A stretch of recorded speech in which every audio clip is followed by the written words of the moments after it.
Boa noite. Agradeço a presença de vocês nessa sala virtual do evento Money Talks Digital, uma parceria de Money Report, Agenda de Líderes, HSM e Singularity Brasil.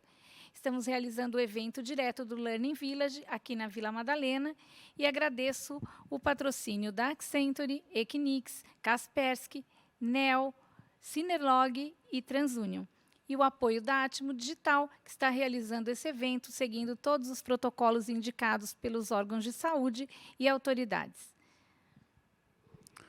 Bom, nós vamos agora falar com o Fábio Coelho, CEO do Google no Brasil, e basicamente nós vamos discutir um tema interessante que é a transformação digital pós-pandemia, que é muito mais do que uma simples aceleração digital. Na verdade, nós tivemos uma aceleração cultural entre os colaboradores das empresas e, mais que isso, tivemos uma espécie de aceleração pivotal. E por que eu estou falando isso? Porque hoje várias empresas elas se reinventaram durante a pandemia. Elas acabaram encontrando novas atividades, novos propósitos, novos mercados.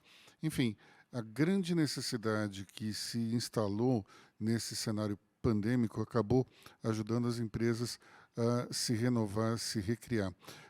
E, de uma certa forma, o Google ele é um representante desse pivotamento frequente. Hoje, não dá para a gente dizer que a empresa é apenas um mecanismo de busca. Ela tem uma série de outras atividades e está em permanente renovação, e, inclusive, segundo uma entrevista que o Fábio deu recentemente para Exame, com universos muito curtos de transformação. Mercados que são estudados e são implementados num horizonte de 5 anos. Então, é interessante ver como as empresas começaram a ter uma sensibilidade maior às tendências e às transformações de mercado. Para falar, então, sobre esse e outros temas, nós vamos pedir para o Fábio entrar na sala. Cadê o Fábio? Aí. Tudo bom, Fábio? O Fábio está no aconchego do celular, com um visual extremamente casual, perfeito para uma terça-feira fria. Não sei se está chuvosa, porque nós estamos aqui fechados, mas está tudo bem aí? Oi, Luiz, tudo bem? Tá tudo ótimo aqui em casa, rapaz. Eu estou trabalhando desse escritório aqui desde o dia 13 de março do ano passado. Mas antes da gente começar esse bate-papo, eu queria primeiro agradecer a você e a Cris, porque jornalismo de qualidade e informação de qualidade são muito importantes no Brasil de hoje.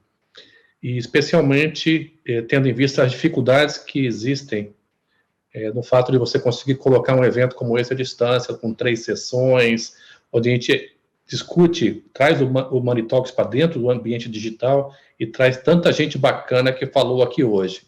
Então, se eu puder, em nome do Google, falar um pouquinho também, eu terei o maior prazer em contribuir, dando uma visão, que, mais uma vez, é uma visão do que a gente viu nesses últimos 14, 15 meses aqui, tão importantes para redefinir a maneira como a gente vai trabalhar e como a gente vai interagir, né?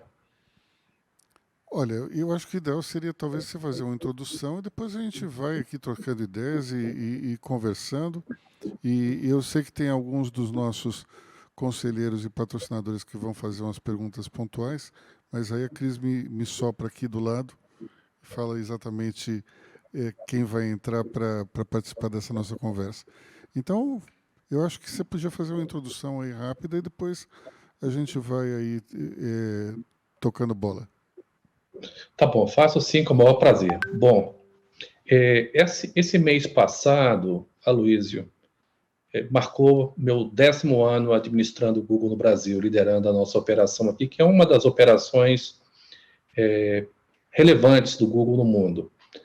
E eu queria fazer uma retrospectiva curta sobre o que aconteceu nesses últimos 10 anos em relação a um conceito muito batido, bastante falado, eu acho que está sobreutilizado, que é, você falou de transformação digital, depois falou de aceleração. Mas eu acho que vale a pena a gente trazer uma ótica integrada, e eu vou integrar ela a partir das plataformas do Google, para mostrar uma transformação muito mais profunda que a gente está vivendo. Tá? Há 10 anos atrás, naquele momento, 2010, 2011, o digital era quase como se fosse uma mídia complementar, uma mídia acessória. Eu me lembro que meus amigos que trabalhavam em agência de propaganda falavam que digital era como curry. Você coloca só um pouquinho para dar um cheirinho. Depois ela virou uma mídia relativamente complementar. Do complementar, ao longo dos anos, em função de diversos adventos tecnológicos que ocorreram, o digital passou a ser importante. Durante a pandemia, ele passou a ser central. Muitas coisas que estavam por executar foram executadas nos últimos 18 meses. Isso tanto do ponto de vista das empresas, quanto com relação à mudança dos cidadãos.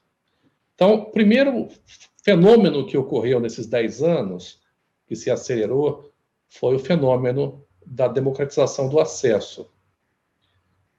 A democratização do acesso, ela transformou muito as indústrias, uma vez que o cidadão conectado passou a ser alguém que não se contentava mais apenas em receber determinados conteúdos ou participar passivamente de determinadas experiências. O cidadão conectado, ele quer interagir, ele quer opinar, ele quer criar conteúdo e distribuir esse conteúdo. E ele quer participar dando feedback em tempo real nas empresas, nos processos, nas organizações. Pois bem, isso ficou mais... começou lá pelos anos de 2006, 2007, com o aparecimento do iPhone. E, na verdade, o iPhone é mais velho que a minha filha mais nova, né? E foi uma experiência transformadora desde o primeiro momento. E nós, com o Android, conseguimos democratizar esse acesso. Hoje, mais de 90% dos telefones celulares brasileiros inteligentes são Android, baixando o custo e conseguindo colocar na mão das pessoas um telefone celular conectado. Isso levou a uma segunda democratização, que foi a da mídia. A partir da democratização do acesso do cidadão conectado, as distâncias em relação à tecnologia, em relação ao conhecimento, em relação à oportunidade de consumo, de aprender, elas encolheram.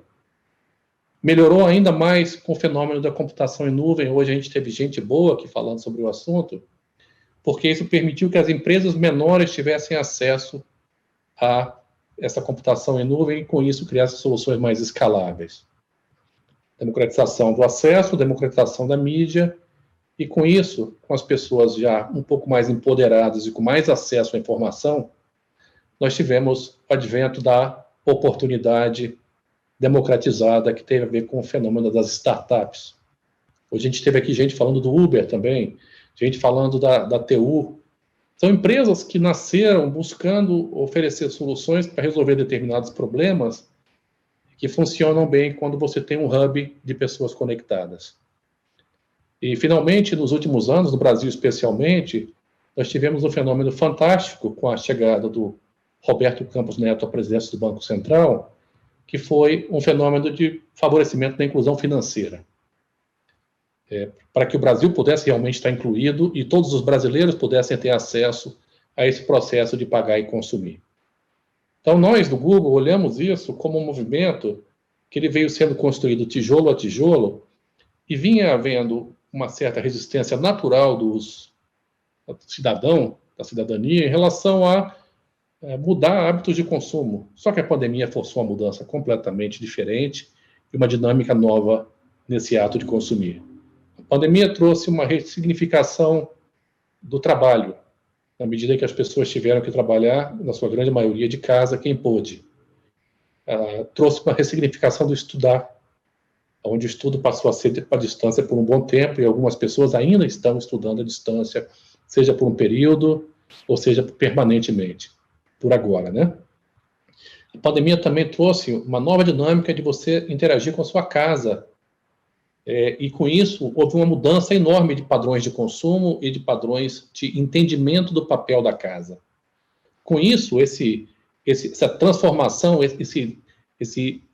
essa alteração de dinâmica, de entendimento do papel de casa e da forma como a gente estuda, trabalha, se diverte, consome, fez com que as empresas tivessem que promover ajustes para encontrar esses cidadãos. Ajustes esses que foram promovidos em relação ao entendimento de multicanalidade. O varejo explodiu de uma hora para outra, porque o e-commerce, que vinha aí crescendo e tal, mas já alcançava 7% a 8%, de uma hora para outra, dobrou de tamanho. Uma massa de pessoas que antes não consumiam via internet passaram a consumir. E isso faz com que essa transformação, Aloysio, ela traga a necessidade de que a gente tenha não apenas empresas capazes de criar esses ecossistemas estruturantes, e várias delas estiveram aqui hoje, como também proteger o usuário, educar as pessoas, ter conceitos de segurança de informação, que a gente possa revisitar conceitos de privacidade, de acesso a dados, para que a gente possa realmente conectar a sociedade, e aí sim a gente está falando de uma transformação digital mais perene, mais permanente. Eventualmente, daqui a pouco, quando todo mundo estiver vacinado, a gente vai voltar a ter a oportunidade de estar mais presente nas lojas, nos ambientes sociais. Hoje a gente faz isso com muito cuidado, né? Mas na hora que isso voltar ao normal, a gente vai ter exatamente o equilíbrio entre o físico e o digital. E aí essa multicanalidade, ela vai continuar fazendo com que as empresas entendam que tem vários nichos de mercado e várias oportunidades que advêm dessa mudança de comportamento da massa de brasileiros. Eu queria destacar, para terminar essa abertura, e o papel do Google nesse país, nesse momento, primeiro foi ajudar, eu trouxe todo mundo para casa, e eu posso falar um pouquinho disso, tá? Eu ainda tenho hoje toda a equipe do Google trabalhando de casa, para que todo mundo esteja bem e conectado, podendo interagir e ajudar os clientes. Segundo, entender essas mudanças de comportamento para que as empresas possam estar presentes nas nossas plataformas, no Google, no YouTube, no Mapas, no Android, e várias outras soluções que nós temos, para que a gente possa ajudar o empresariado brasileiro a ficar competitivo e atuante operando nesse ambiente que se transforma rapidamente de uma semana para outra. Hoje, a gente tem no Brasil um fenômeno interessantíssimo. Tem 3 grandes núcleos que ficaram mais fluidos. No momento que você tem mais gente com mais experiências digitais, naturalmente nós estamos falando de mais acesso e um ambiente mais vibrante. Mas também nós estamos falando de um ambiente onde você tem, nesse momento, muito menos fricção para você trocar da maneira como você interage com as plataformas e com as empresas. Quando tem menos fricção, um exemplo que você colocou, Aloysio, num dos painéis anteriores, falou assim, algumas soluções, produtos de seguro e tal, são relativamente comoditizados. Mais ou menos. Você tem toda a corrida por uma melhor experiência do usuário, por uma melhor interface de navegação, por soluções que refletem um modelo diferente de fazer negócio. Na categoria de seguros, ou mesmo no próprio fintech, a gente viu uma explosão disso.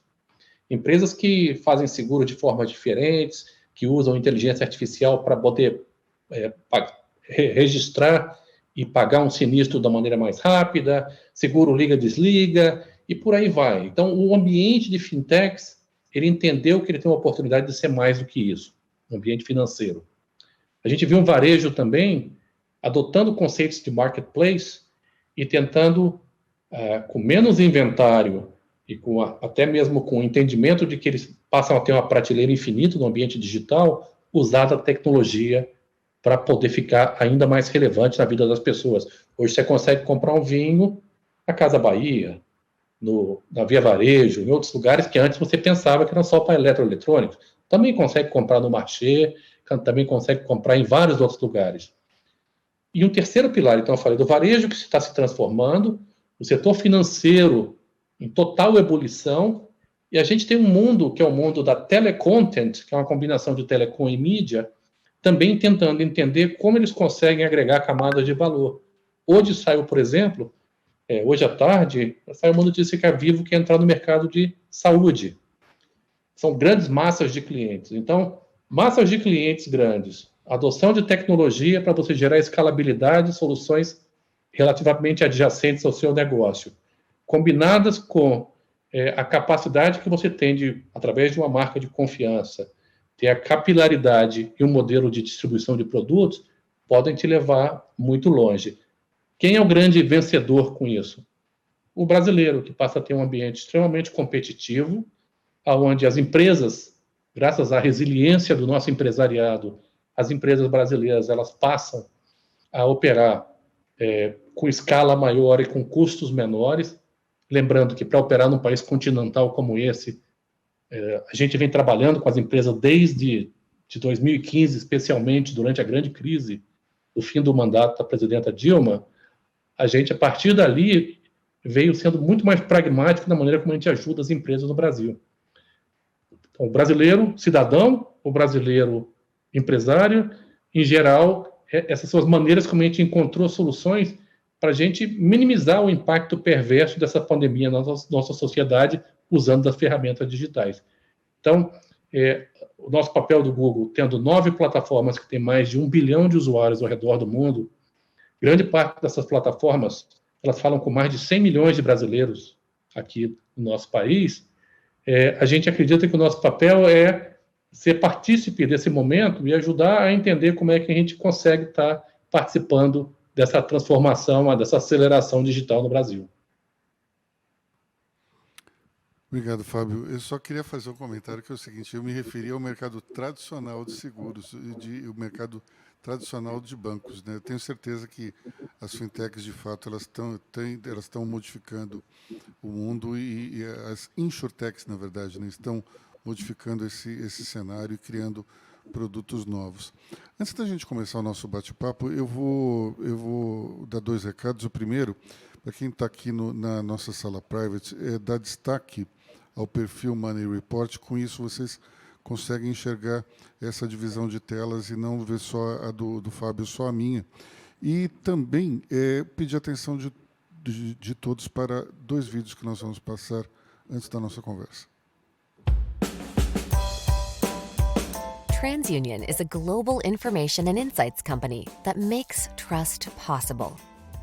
We help businesses find more customers that are the right fit and determine the best ways to serve, keep, and collect from them, while maximizing revenues and reducing risk.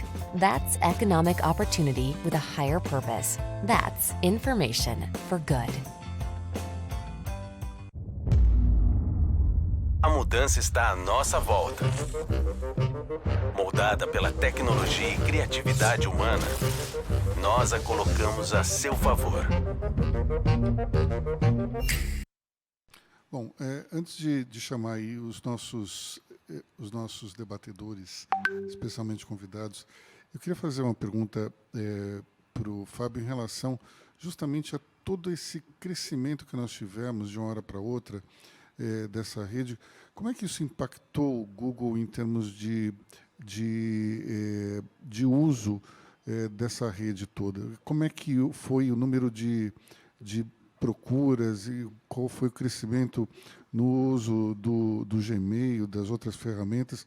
Dá para a gente mensurar como é que essa pandemia alavancou o uso de tudo que o Google oferece aos clientes? Dá, Luísio. Vamos lá. Eu acho que o grande desafio, quando a gente pensa numa companhia como o Google, nós não temos um problema de escalabilidade. Você tem data centers espalhados ao redor do mundo. A gente, há uns anos atrás, a gente trouxe um cabo submarino que ele começa lá em Fort Lauderdale, desce aqui no norte do Brasil, vem até a Praia Grande, vai até o Rio de Janeiro, vai até o Rio de la Plata, entra e sai no data center lá no Chile. Então, nós temos condições de gerar escalabilidade através da infraestrutura de nuvem e dos data centers globais distribuídos e com os cabos submarinos, estabilidade com redundância. O grande desafio, e as nossas plataformas cresceram, dependendo da plataforma, o tráfego disparou. ficava brincando no ano passado, e agora a gente está voltando a ter uma nova onda de lives. No YouTube, por exemplo, das 5 maiores lives do mundo do ano passado, 4 foram do Brasil. Cantores sertanejos, que é uma forma do talento conseguir se aproximar da sua audiência. Ficava brincando que as maiores lives da história do YouTube, eu fico brincando dentro do Google que na Terra é do Brasil, porque só teve um sujeito a mais, que foi aquele senhor da SpaceX que saltou lá da estratosfera e conseguiu sair vivo, aí ele fez um treinamento e tal. Então, as plataformas cresceram, a variação de uso dependeu muito de categoria a categoria.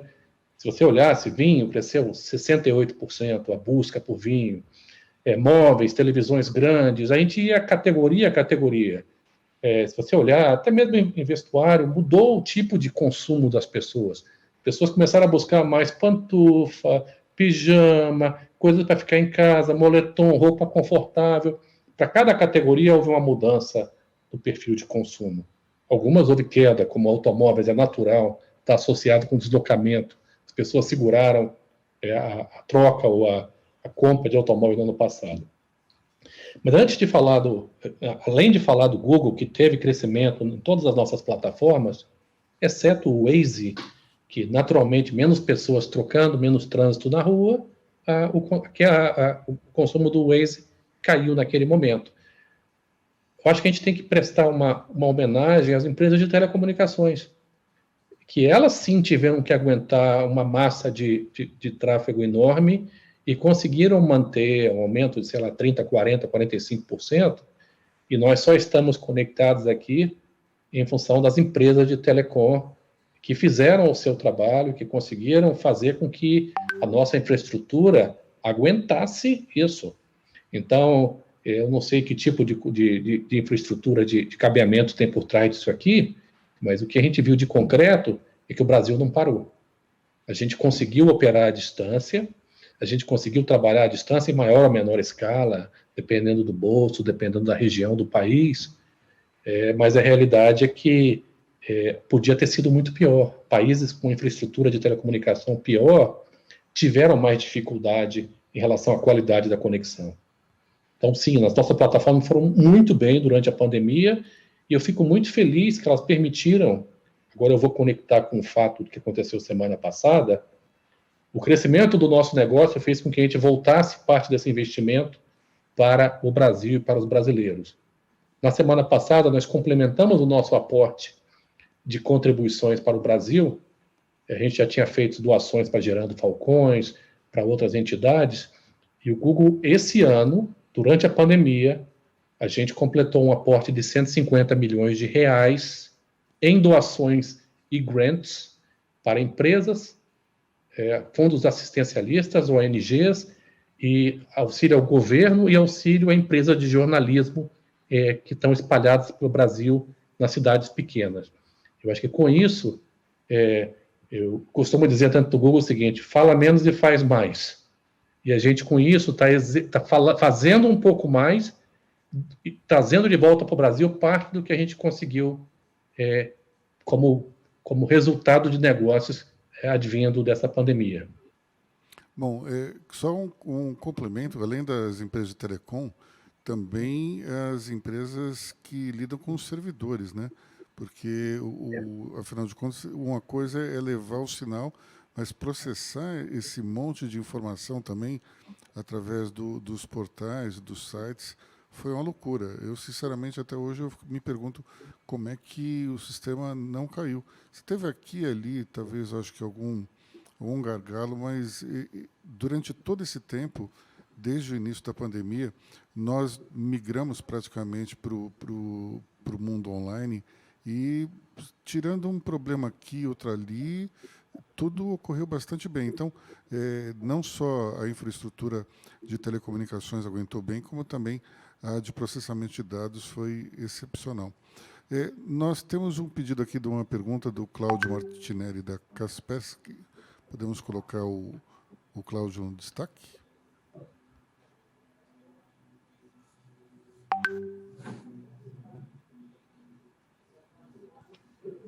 E aí, pessoal? aquele momento quem sabe faz ao vivo.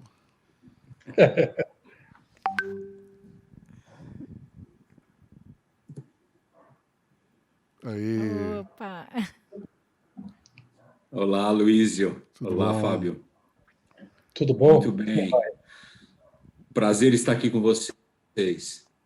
Fábio, a gente vive com o Google do nosso lado. Não preciso nem destacar que meu filho tem aula pelo Google Class e a gente faz reuniões e pesquisas e buscas. Então, nem vou entrar nos detalhes técnicos. Eu queria abordar uma questão mais pessoal. Também não vou cair na armadilha de falar de cybersecurity, que é a minha natureza, mas vamos falar um pouco mais de gente, vamos falar um pouco mais de pessoa, que acho que isso é importante e é isso que nos diferencia como brasileiros. Você está numa empresa que está no centro de muitas coisas. Se você faz, você está errado. Se você não faz, você está errado. O mundo está polarizado. Muito conflito político, muito conflito de opinião, muita gente especialista. O Brasil tinha 200 milhões de técnicos de futebol, agora tem 200 milhões de especialistas em pandemia, especialistas em Big Brother, especialistas em qualquer coisa.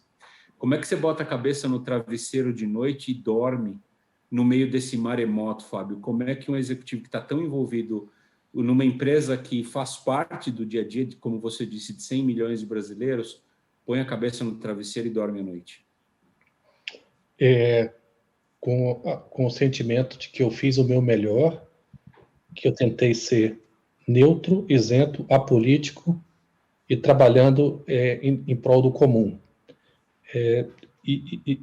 Cláudio, primeiro, obrigado aí pela parceria de vocês. Eu conheço bem o trabalho que vocês fazem em relação à segurança, que é um pilar fundamental para a confiança no ambiente digital, né? E comentário sobre o seu filho. Seu filho é uma das 15 milhões de crianças ou adolescentes que usam as plataformas de educação gratuitamente. Então, quando eu observo esse lado, e sendo filho de um agricultor, neto de um agricultor do interior de Pernambuco, filho de um engenheiro que veio no pau de arara lá de Araripina para o Espírito Santo, minha família hoje mora em Vitória, meus pais, eu vejo o seguinte, eu encaro essa oportunidade de estar no Google como uma oportunidade de ajudar alguns no momento em que o Brasil permite que essa ajuda ocorra em escala. Gerar oportunidades através dessas plataformas, com programas bacanas, tentando devolver um pouquinho, trazer de volta aí com esses incentivos, com esses programas de treinamento, capacitação, ou mesmo de geração de eficiência para as empresas e melhores decisões para as pessoas, são uma parte legal do meu trabalho. Com relação a essa parte que você comentou muito bem, que é uma ótima pergunta, como é que eu coloco a cabeça do travesseiro? Primeiro eu acho que ninguém no Google pode, e eu não sou dono da verdade. Nós tentamos ser isentos, neutros e apolíticos, tentamos trabalhar entendendo que a democracia faz parte da democracia os contrapontos, as diferenças de opinião. Então, o que for diferença de opinião, eu posso não gostar, mas nós não temos nada o que fazer. Nós somos uma empresa com plataformas de tecnologia e com essas plataformas nós temos que permitir o acesso e a livre expressão. Logicamente, a coisa complica quando a opinião ela é travestida como opinião, mas ela, na verdade, funciona como desinformação, ela funciona como fake news, jornalismo que não é de qualidade, que busca ter alguma tendência a um viés ideológico perverso. E aí, sim, nós temos que, utilizando os mecanismos disponíveis, sejam as regras de uso das plataformas, sejam a justiça, que, em última análise, ela vence todos os outros elementos, nós removemos os conteúdos indesejáveis, treinamos e ajudamos e valorizamos o jornalismo de qualidade, os conteúdos de qualidade, porque daqui a pouco, lá na frente, a população vai estar mais informada, essa ressaca digital de muita gente estando o tempo todo conectada, seja nas nossas plataformas, seja nas redes sociais, eu acho que com o tempo a gente acaba emergindo de uma maneira melhor. Mas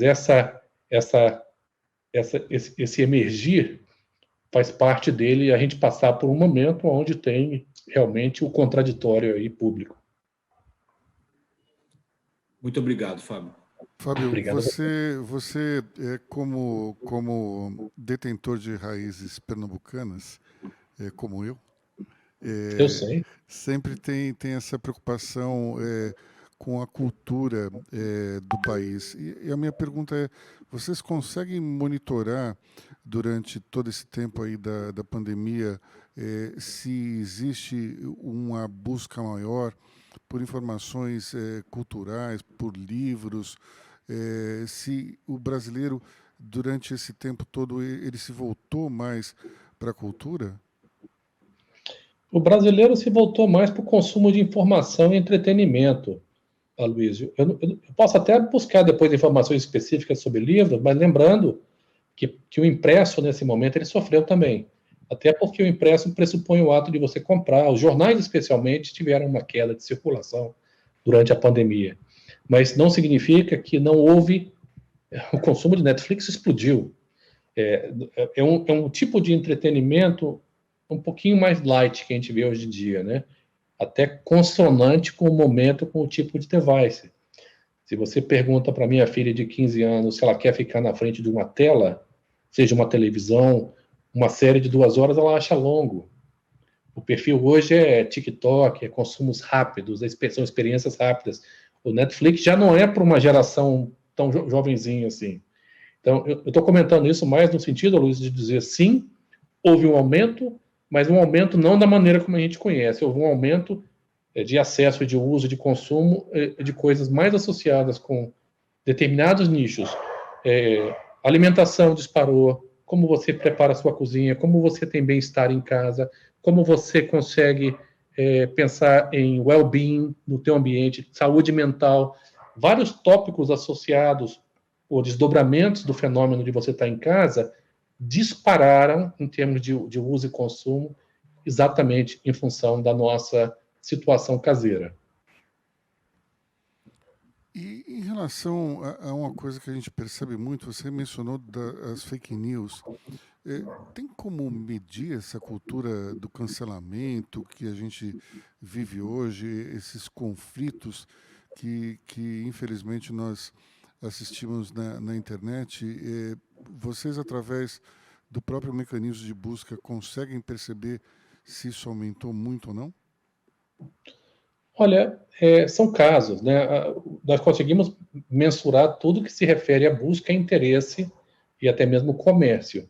Quando a gente fala de fenômenos sociais como o cancelamento de alguém, isso tem institutos que fazem um trabalho muito bom de entender como é que a pessoa está sendo cancelada no Facebook, no Instagram, no WhatsApp. E são outras plataformas um pouco diferentes das plataformas do Google, que tem o seu valor também, aliás, tem um tremendo valor, mas que lá que você tem mais esse tipo de fenômeno, sabe?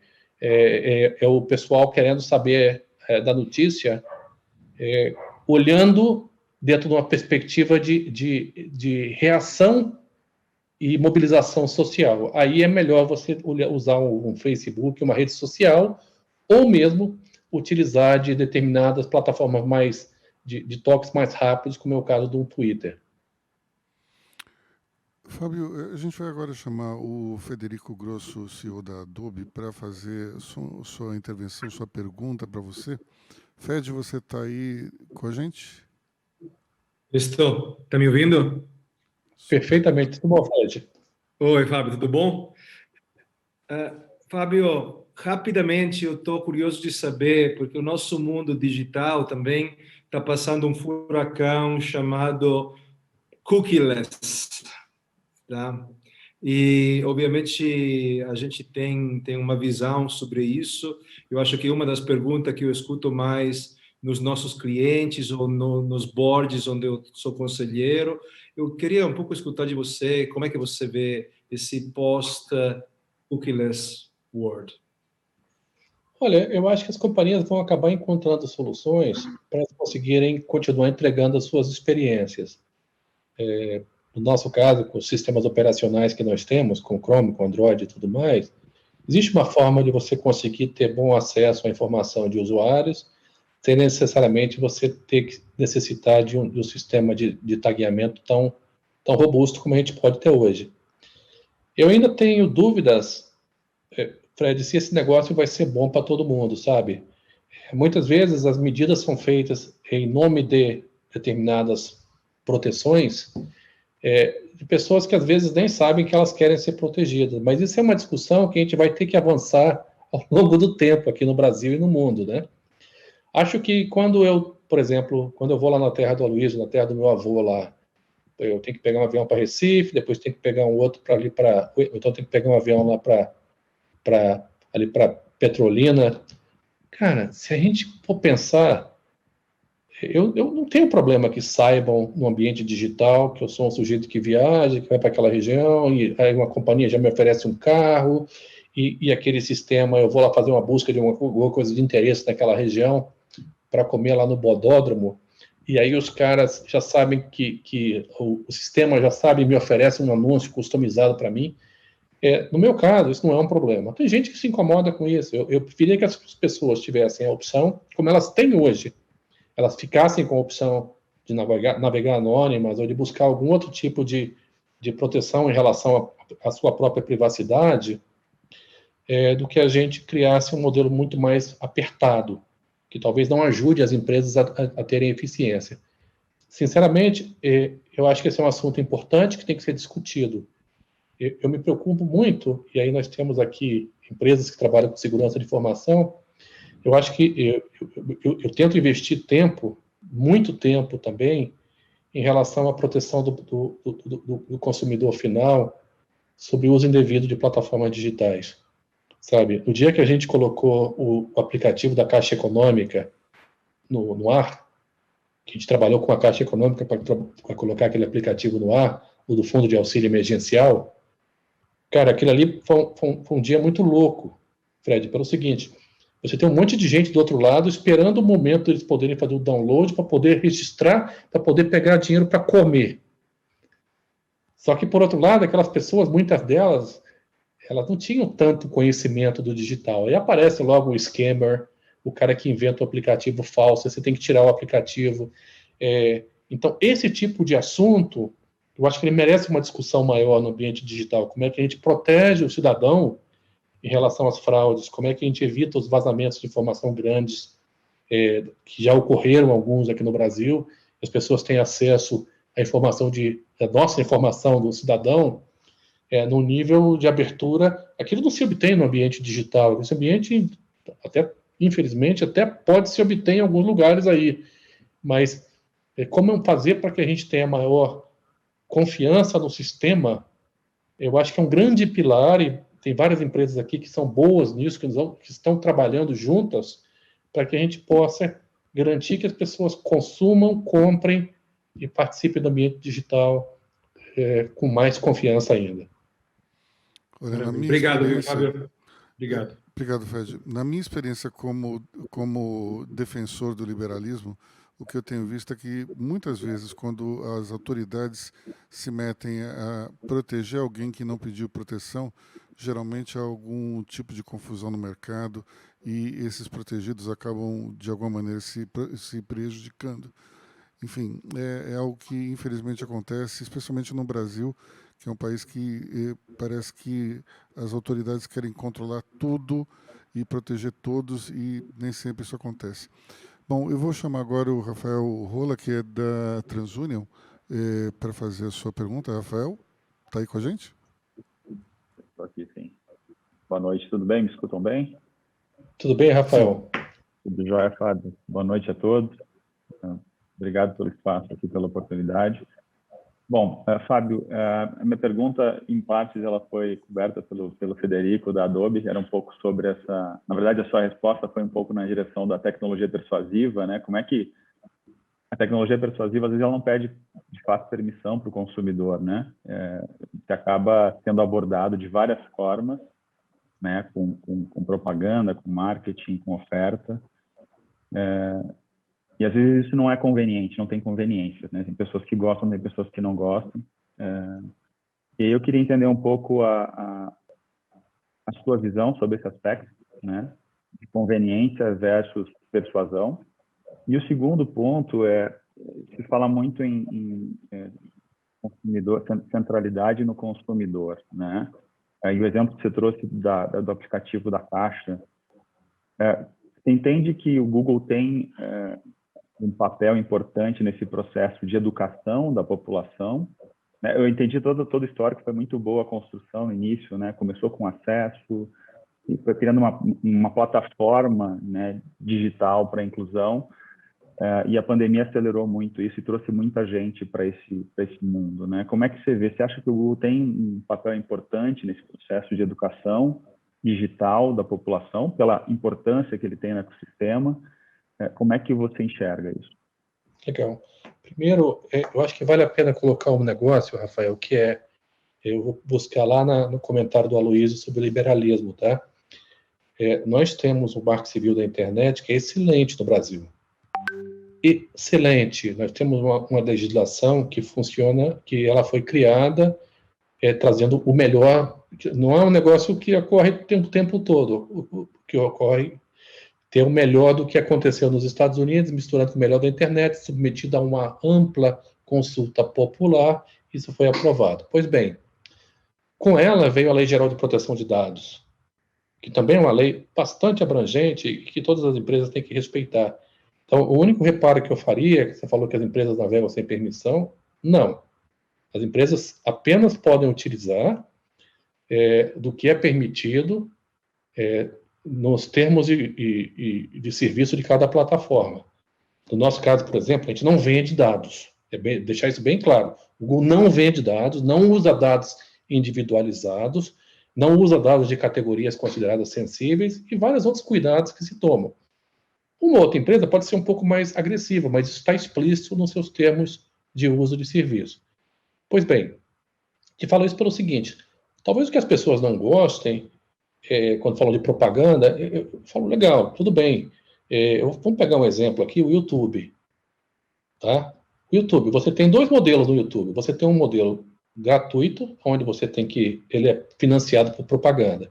Metade do dinheiro que a gente recebe, então, vou fazer um parênteses aqui no YouTube. Eu tinha uma filha que cozinhava e ela botava as receitinhas dela no YouTube, lá no canal dela.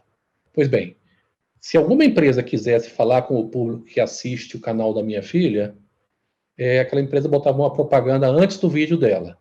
Se aquele vídeo passasse 30 segundos, aquela empresa remunerava. Metade daquele dinheiro vai para o criador. Hoje, no Brasil, nós temos 1.800 criadores com mais de 1 milhão de seguidores. Virou um business. Agora, esse business tem que ser financiado por alguém, ele é financiado por propaganda. Existe um outro modelo do YouTube que você paga lá R$19, R$20 por mês e você não tem propaganda. O que não dá, entendendo, todos aqui trabalham com tecnologia e com infraestrutura, você tem armazenagem, você tem host, você tem processamento, você tem um buscador dentro do YouTube, você tem que trazer aquela informação, você tem que estar sempre atualizado. Você vai ver um gol lá da seleção. Um dia desse eu fui ver um gol da seleção brasileira da Copa de 66. Eu fui lá e encontrei no YouTube. Você encontra lá o gol do Flamengo que quando ganhar da LDU amanhã, na quarta-feira, ou o gol da seleção brasileira de 66, para quem gosta de futebol ou qualquer outro assunto.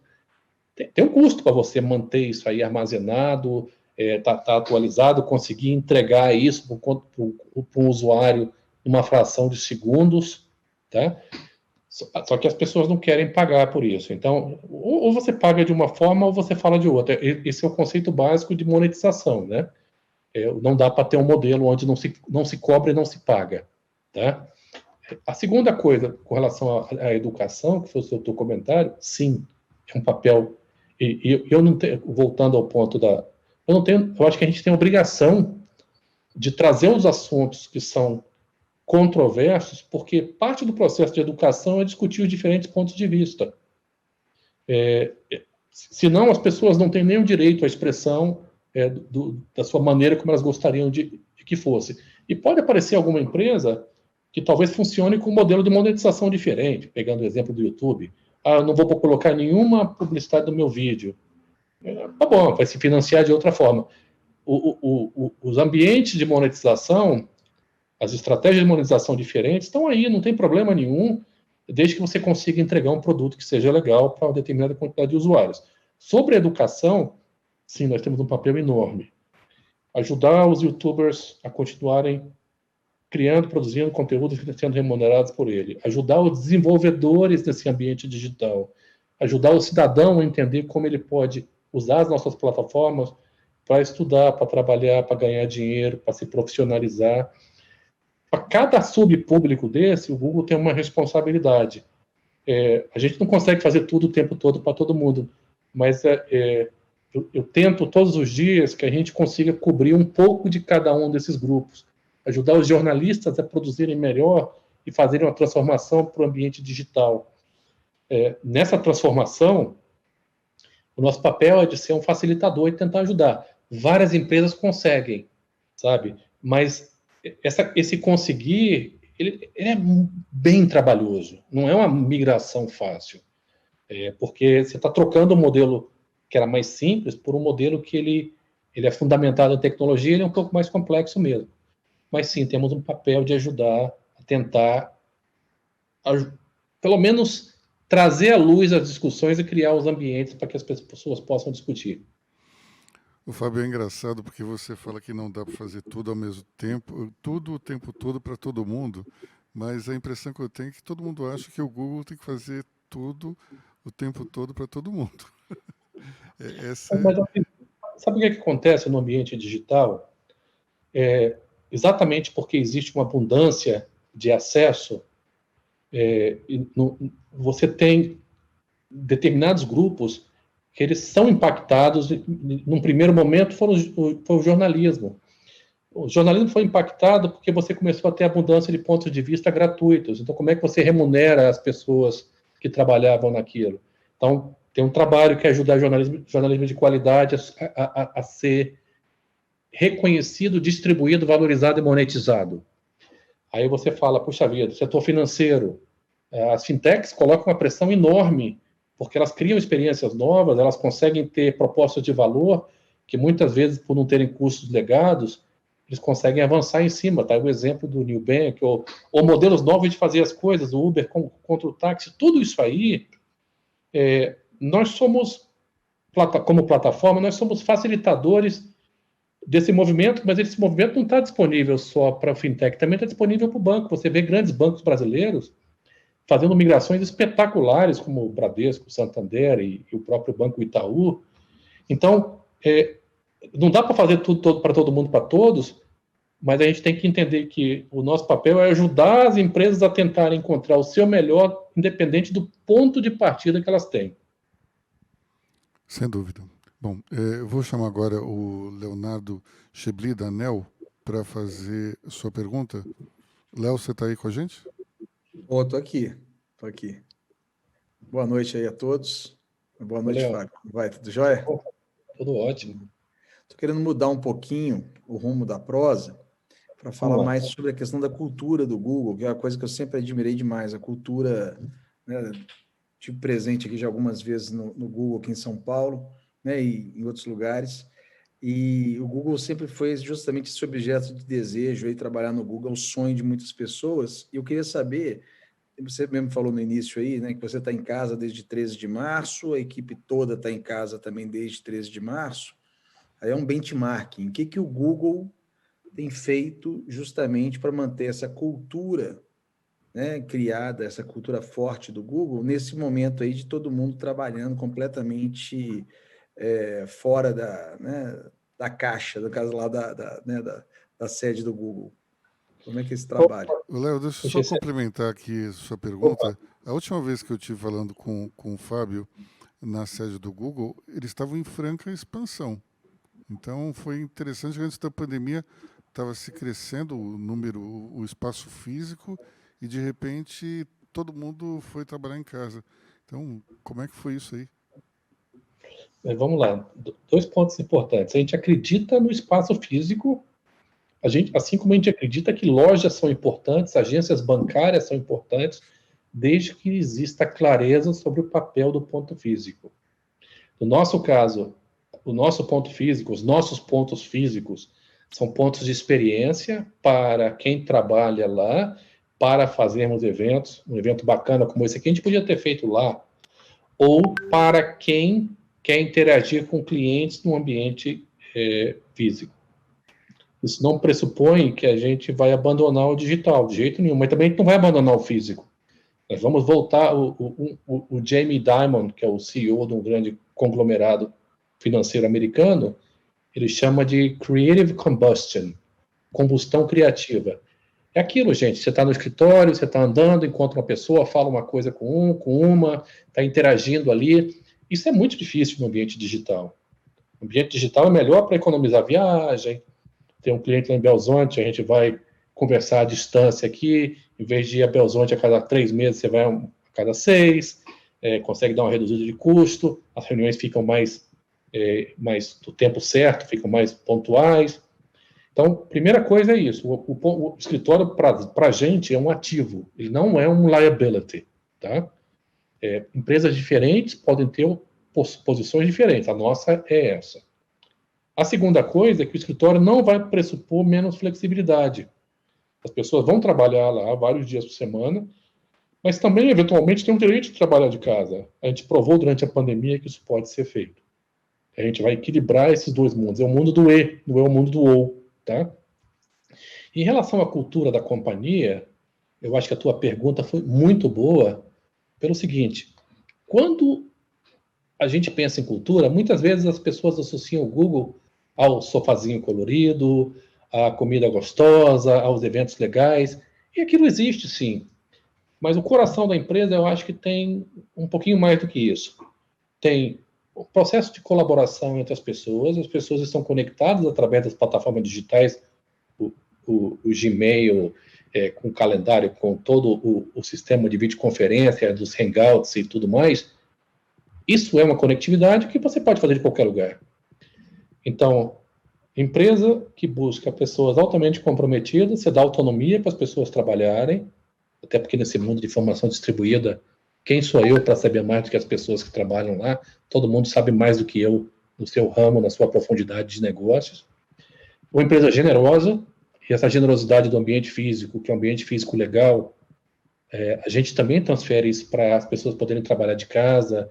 Então, existe todo um esforço de manter as pessoas conectadas, de dividir informação o tempo todo, de ser muito transparente em relação ao que a gente sabe ou não sabe, do que a gente pode compartilhar com as pessoas, que é quase tudo, praticamente tudo a gente compartilha, para que as pessoas entendam a missão que nós temos.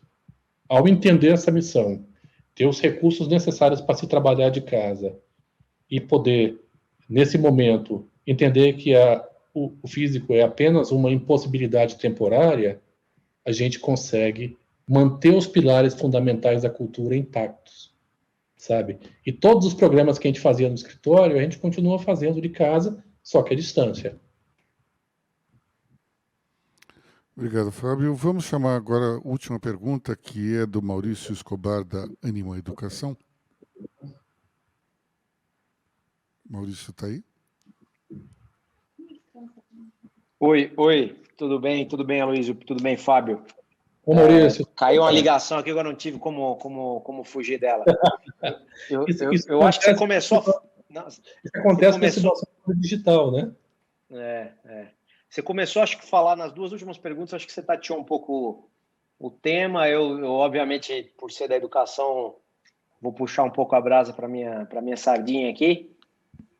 Queria que você falasse um pouco... eu acho que o nosso painel discutiu bastante demandas de educação, seja dentro da organização, né, toda a demanda de desenvolvimento de novas competências mais perenes e a demanda de educação na transformação, então dentro do ambiente da corporação, mas também com o olhar privilegiado que vocês têm a partir das ferramentas de vocês e tudo mais, e dessa história que não vai ser mais online, não é só presencial, obviamente, mas não é só online também, as fadigas de tela e etc. Quais são os insights que você tem sobre a educação, tanto na perspectiva da educação corporativa e também na formação mesmo de ensino básico a superior, assim, se vocês puderem, não sei se vocês têm algum consenso de Google para compartilhar com a gente, acho que seria muito legal. Olha, consenso a gente não tem não, tá? Mas eu vejo uma oportunidade. Acho que ninguém tem, né? Né? Cada vez mais, rapaz, eu tenho menos certeza, Maurício, sobre as coisas, mas eu tenho, assim, a gente tem alguns caminhos que a gente gostaria de explorar. A educação, para mim, é uma área que me gera alguma frustração, porque eu acho que todas as peças estão aí no tabuleiro. Algumas empresas de EdTech têm, inclusive, feito um trabalho muito bacana. Algumas empresas como vocês e vários outros players, tem cada fera nesse mercado, né? Entenderam o valor do tamanho do Brasil, um país continental, e como a combinação do físico com o EAD, o ensino à distância, podem gerar um novo modelo de massificação do ensino no Brasil. Então, eu só queria separar os pilares básicos, né? Eu acho que eu acho que isso tudo é muito legal, mas eu sinceramente o meu coração bate mais forte quando eu discuto educação básica no Brasil. Educação básica, porque nessa pandemia, a gente viu a dificuldade que é você ter uma criança estudando no celular do pai, sabe? E eu não estou falando que são poucas, não, tá? A gente teve que revisar muito do nosso produto, do Workplace for Education, que é o antigo G Suite para educação, que mudou de nome agora, que é gratuito. A gente teve que fazer, porque a gente percebeu que a gente fez um produto que lá nos Estados Unidos ele é para um Chromebook bacana, com tela bonita, que roda e tal. Aqui no Brasil é com telefone celular, Android não é da última geração. Então, como é que a gente consegue melhorar os fundamentos da nossa educação básica no Brasil? Conectividade. As pessoas têm uma conectividade mais ou menos. Devices, infraestrutura como o Workplace for Education, o Google Sala de Aula. Cara, tem 15 milhões de estudantes no Brasil usando isso. 15 milhões. É muita gente. Mas ainda não é todo mundo. Seja a nossa solução ou qualquer outra solução, a gente tem a obrigação de transformar o estudo numa experiência que o estudante possa ter na escola, ou se ele não puder chegar até a escola porque o barco não chega, porque o pai ficou doente, porque choveu e a estrada está ruim, as pessoas deveriam poder estudar de casa. Assim como a gente fala de multicanalidade ou da opção híbrida de você trabalhar do escritório de casa, isso não pode estar só confinado às grandes cidades, sabe? Então, para isso, o que a gente precisa? Se você olhar, todas as peças estão aí, mas faltaria a gente trabalhar um pouco mais perto do governo em relação ao FNDE, para que a gente pudesse ter um sistema com uma maior disponibilização de equipamentos para as crianças. Para mim, isso é uma prioridade absurda. Eu tentei conversar com vários ministros da educação, pena que houve tanta mudança nos ministérios ao longo dos últimos meses e anos, né? Para que esse fundo nacional pudesse descer e nessa descida para os estados, a gente pudesse ter mais agilidade na aquisição desses equipamentos. Os conteúdos estão todos disponíveis online. Você vai no YouTube, lá tem um projeto da Fundação Lehman, o YouTube para Educação, enorme, com um monte de professores dando aula de qualquer conteúdo, ou na Khan Academy, conteúdos brasilizados lá em português. Então, eu acho que o nosso grande desafio, se me perguntassem, pede faça um pedido possível, né? Um pedido que eu acho que é possível. Porque falar assim, eu quero acabar com a fome no Brasil, que nenhum brasileiro tivesse desempregado, não tivesse comida. Isso aí é bacana, mas eu acho que nesse momento é inviável. Mas um grande desafio factível seria empoderar todas as crianças do Brasil, para que a gente tivesse uma geração que cresceu 100% digital, indo à escola, tá? Indo à escola quando dá para ir para a escola. Além disso aí, esse movimento ele vai levar depois a uma massa de gente que vai trabalhar exatamente na educação à distância ou na educação presencial, nas cidades que têm isso. Isso vai provocar um boom ainda maior nos ecossistemas, como você tem o ecossistema Anima, nos ecossistemas educacionais brasileiros, e uma população mais estudada, mais ilustrada, ela entende que a gente está numa fase de aprendizado contínuo. Eu tenho 57. Muita coisa que eu aprendi nos últimos 5 anos foram coisas, objeto de eu ter desaprendido outras coisas que eu aprendi há 5 anos atrás. A gente tem que estar o tempo todo atualizado. E o conhecimento ele é perecível e é uma vida de lifelong learning mesmo, sabe? Então, nós precisamos preparar também a educação corporativa para isso. para que a gente possa trazer essas novas competências, que normalmente não se adquirem na academia tradicional. E aí eu vejo oportunidades, só que essas oportunidades, o Google, o nosso papel, de novo, como plataforma, é facilitador. Se em cima dessas plataformas nossas aparecerem edtechs maravilhosas, que bom para elas, que bom para o Brasil, que a gente criou mais alguns unicórnios aí, além dos que a gente já conseguiu ajudar a criar no nosso país, né? Fábio, é impressionante como em menos de um mês nós fizemos 2 eventos, um voltado muito mais para a questão de business e esse aqui mais de tecnologia, com os CEOs de várias empresas, e o assunto educação, ele sempre volta à mesa. A gente está falando de outras coisas, mas a educação acaba sendo um assunto que volta e não é um assunto que é mencionado en passant. Pelo contrário, ele é debatido exaustivamente e as pessoas ficam falando, porque, de fato, nós não podemos mais conviver com um país que acredita que a educação é algo que vai acontecer por conta própria ou no automático. Inclusive, no último evento, nós tivemos uma exposição muito interessante do Marcos Lisboa, falando sobre as verbas da educação e que o problema não é exatamente a falta de dinheiro, mas sim a forma pela qual nós acabamos alocando esses recursos.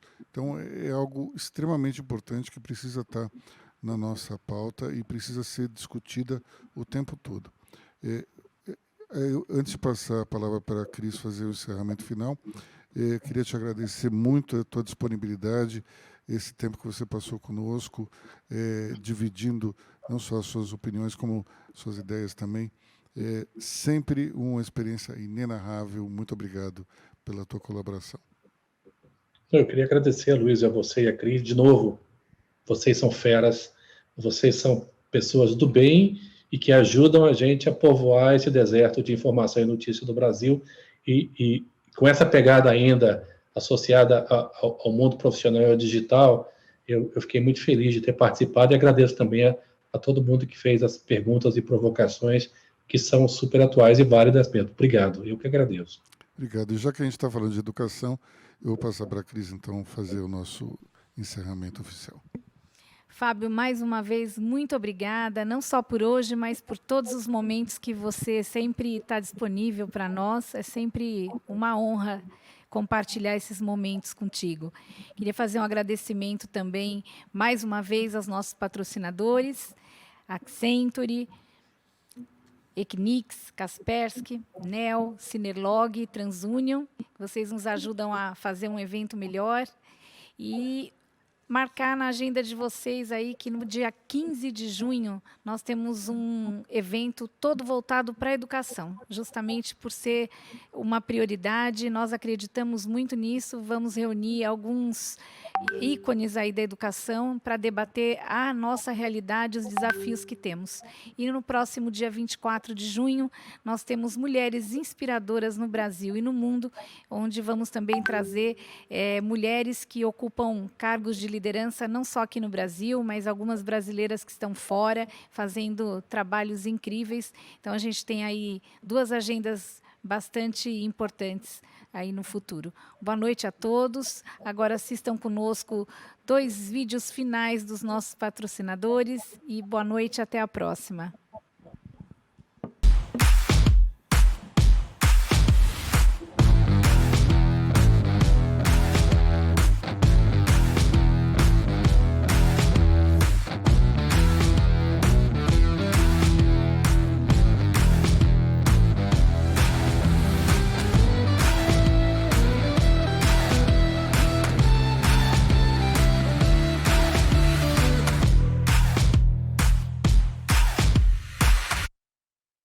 Vamos falar do amanhã. À medida que sua empresa cresce, o número de dispositivos cresce muito mais. Com cada novo funcionário, novo dispositivo, solução em nuvem ou sistema automatizado, novos alvos são expostos a ameaças cada vez mais complexas. Simplesmente proteger estações de trabalho e dispositivos não é mais suficiente. Proteger seus negócios em crescimento requer um nível superior em inteligência de ameaças, que automaticamente procura e bloqueia ameaças antes que causem algum dano. Assim, você pode expandir seus negócios sem se preocupar com a sua segurança. Então, vamos falar de expandir a sua cibersegurança sem aumentar os seus gastos. Kaspersky, Bring on the Future.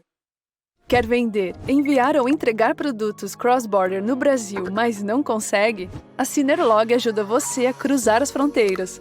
Somos uma plataforma logística que garante 100% do processo porta a porta de forma segura e simplificada, de acordo com a necessidade de cada cliente. Nossa solução integra toda a cadeia logística, garantindo o desembaraço aduaneiro e a entrega do seu produto em prazo definido. Conhecemos bem a complexa e burocrática estrutura de importações brasileira, o que muitas vezes inviabiliza o comércio. Porém, graças à nossa experiência do mercado e nosso time de especialistas, resolvemos seu problema de forma ágil e segura. Com a Synerlog, você pode vencer esse desafio, seja você um operador logístico, seller, marketplace ou e-commerce. Portanto, se você quer atender o mercado brasileiro com uma alta variedade de produtos vindos de qualquer parte do mundo, somos, sem dúvidas, a melhor opção para a sua empresa.